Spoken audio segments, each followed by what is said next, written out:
Okay, we'll have a look at a bilging problem now, where we're going to have a situation where we're going to have a volume of lost buoyancy, and it's going to involve recoverable buoyancy and then a balance of buoyancy to recover. So let's have a look at what we've been told by way of a sketch. We know the length and breadth of the box-shaped vessel, and we know that its draft is 3.85, and we're told that we've got a midship compartment that's been bilged, length 15, and there's a watertight flat at 4.15.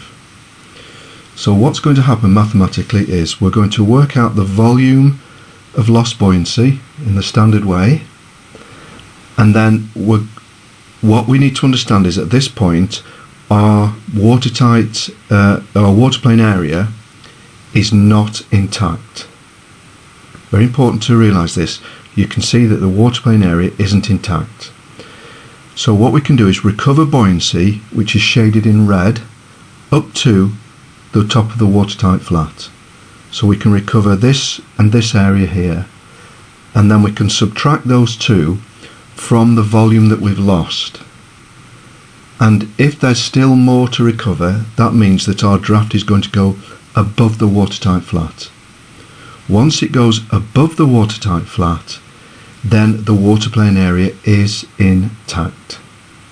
Okay, so let's look at the maths. The volume of lost buoyancy 1155. So in here we've lost 1155 meters cubed. Recoverable buoyancy 100 minus 15, so that's the length of the box shape minus the length of the bilge compartment, times 20, which is the breadth, times 4.15 minus 3.85. 4.15 minus 3.85, so this is giving us a volume, and it comes to 510. So we've lost 1155 in total, and we've now recovered 510 up to the watertight flat. So that means we've still got to recover 645 meters cubed. Now what changes now? The sinkage now below the 4.15, so don't forget that we're now at 4.15 draft at this stage, but we're going to have to sink further to recover the balance. But what now changes is that the intact waterplane is 100 times 20. So we now have an intact waterplane. So we divide the balance by the intact waterplane, and it gives us 0.323. So it's important that we add that to the 4.15. So don't make the mistake that students make. They add it to 3.85 instead of the 4.15. So if you like, we're working out our new draft in two stages. First of all, we're going to go up to the watertight flat, and then we're going to recover the balance up to the new draft. Now let's see what else it asks us for. It asks us for the resultant GM. So we're not told RKG, but that doesn't matter, because all we need to do is work out the KM of the vessel before bilging and the KM after, and simply compare, and that will give us the GM. Okay, so let's have a look at the change in GM.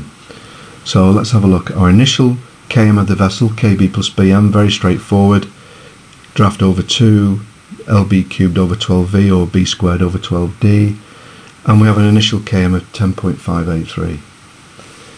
The final KM, well, the final BM will be the same as the initial BM, because our waterplane area is intact. So the initial BM and the final BM will remain the same.